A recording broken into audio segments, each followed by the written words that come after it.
Assalamualaikum warahmatullahi wabarakatuh. Salam sejahtera untuk kita semua. Perkenalkan, nama saya Dia Ramayani dari jurusan Administrasi Publik. Pada hari ini saya akan mempresentasikan hasil presentasi yang telah saya buat yang bertema kenakalan remaja. Remaja adalah generasi penerus, di mana sosok remaja yang diharapkan dapat melanjutkan perjuangan dari generasi sebelumnya.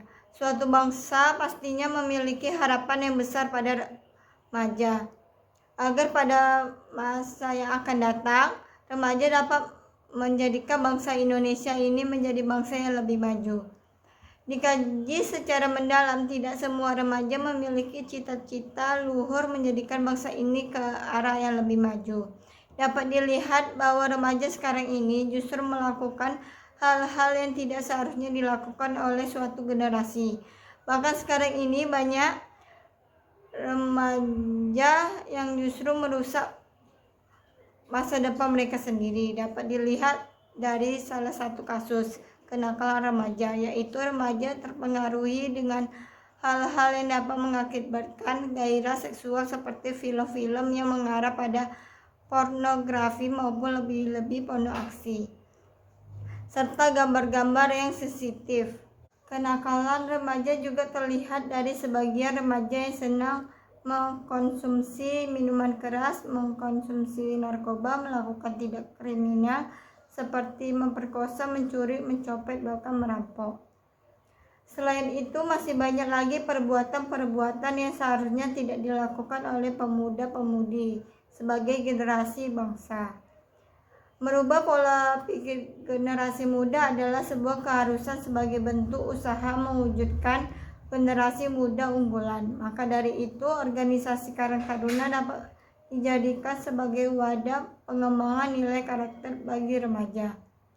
Contohnya organisasi-organisasi keagamaan seperti remaja masjid ataupun organisasi lainnya, seperti perkumpulan organisasi pemuda pecinta alam, ataupun organisasi berdiri pada suatu wilayah tertentu seperti di desa, kecamatan, ataupun di suatu dukuh atau RT seperti organisasi Karang Taruna. Keberadaan Karang Taruna di desa mempunyai dampak positif bagi warga di sekitarnya. Dapat dilihat dari peran, tujuan, dan fungsinya. Tidak hanya berfokus hanya untuk mengembangkan organisasinya, karena keberadaannya berada di lingkungan masyarakat. Setidaknya organisasi Karang Taruna harus peran atau fungsi untuk mensejahterakan masyarakatnya dengan berbagai kegiatan-kegiatan yang sudah dirancang.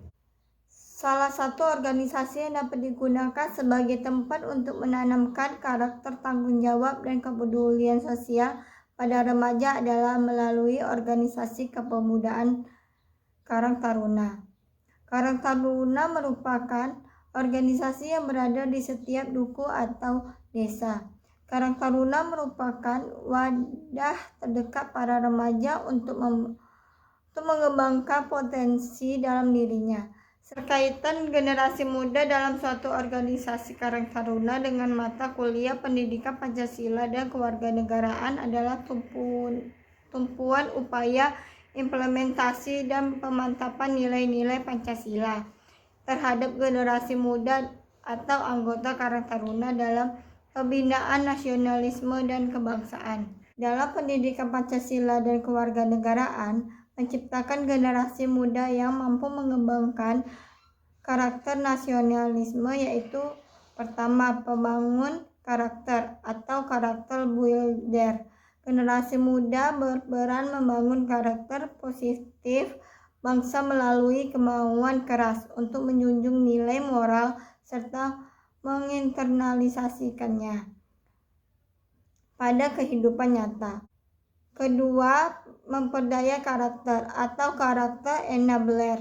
Generasi muda menjadi role model dari pengembangan karakter bangsa yang positif dengan berinisiatif membangun kesadaran kolektif dengan kohesivitas tinggi, misalnya penyeruan penyelesaian konflik. Yang ketiga, perekayasa karakter atau karakter engineer. Generasi muda berperan dan berprestasi dalam ilmu pengetahuan dan kebudayaan, serta terlibat dalam proses pembelajaran dalam pengembangan karakter positif bangsa sesuai perkembangan zaman. Kesimpulannya adalah kenakalan remaja meliputi semua perilaku yang menyimpang dari norma-norma hukum pidana yang dilakukan oleh remaja. Perilaku tersebut akan merugikan dirinya sendiri dan orang-orang di sekitarnya. Faktor yang melatar belakangi terjadinya kenakalan remaja dapat dikelompokkan menjadi faktor internal dan faktor eksternal. Faktor internal berupa krisis identitas dan kontrol diri yang lemah, sedangkan faktor eksternal berupa kurangnya perhatian dari orang tua, minimnya pemahaman tentang keagamaan, pengaruh dari lingkungan sekitar, dan pengaruh budaya barat serta pergaulan dengan teman sebaya dan tempat pendidikan. Untuk menanggulanginya, remaja harus bisa mendapatkan sebanyak mungkin figur orang-orang dewasa yang telah melampaui masa remajanya dengan baik.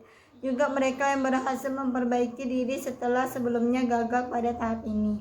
Adanya motivasi dari keluarga, guru, teman sebaya, berupa hal-hal yang bisa dilakukan juga mampu mengatasi kenakalan remaja. Adapun solusi dalam menghadapi kenakalan dapat dibagi menjadi 3, yaitu tindakan preventif,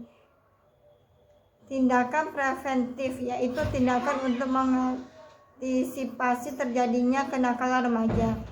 2. Tindakan represif, yaitu memberikan sanksi tegas kepada pelaku kenakalan remaja. Yang ketiga, tindakan kuratif dan rehabilitasi, yaitu mengubah tingkah laku pelanggar remaja itu dengan memberikan pendidikan lagi. Sekian presentasi dari saya. Semoga dengan presentasi ini dapat menambahkan wawasan Anda. Dan apabila ada tutur kata saya yang kurang berkenan di hati Anda, mohon untuk dimaafkan. Selamat siang dan sampai jumpa. Wassalamualaikum warahmatullahi wabarakatuh.